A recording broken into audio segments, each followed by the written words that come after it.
Maine's First Ship has been an organization, a nonprofit organization, since 1997, and the mission has always been to reconstruct a little-known piece of history in that of the Fort St. George and the Popham Colony, and the fact that it was the first place where an English-built ocean-going ship was built in the mainland of what is now America, just down the river at Popham Beach. We have been actively boat building for 3 years now here on the waterfront in Bath, and our first year we built the tender for Virginia.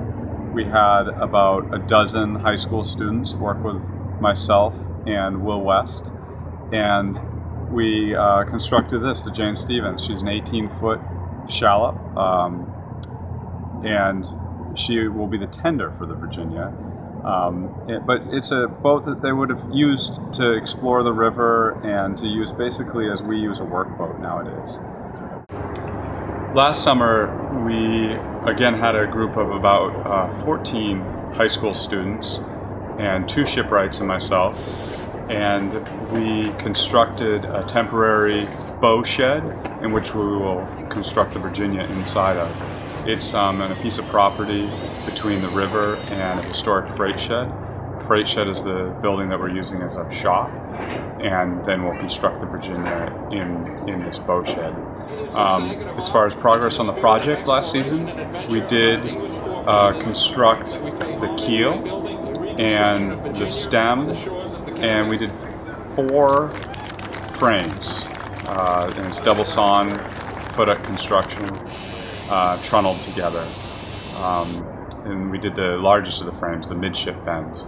We also built the stern post and the transom, which are not on the keel quite yet. This year, the main focus of the summer was to make spars for the Virginia. We had 3 large white pine, eastern white pines donated.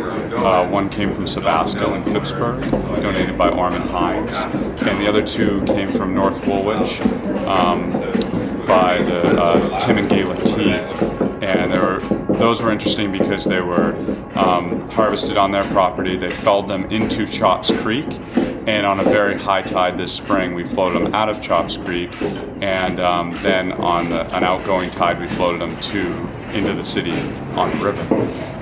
We tied them up alongside where we're building Virginia, and eventually we dragged them with about a dozen people and some come-alongs out of the river and dollied them into our shop eventually. Go.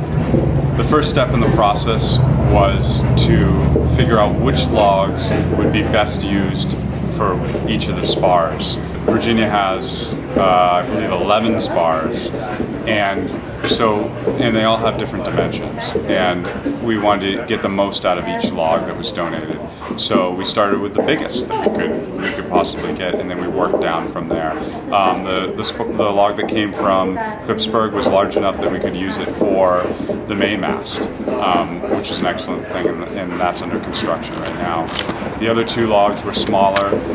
We eventually ended up making the main yard for Virginia, which you'll see under construction, as well as the crowjack yard, which will be aloft on the boat.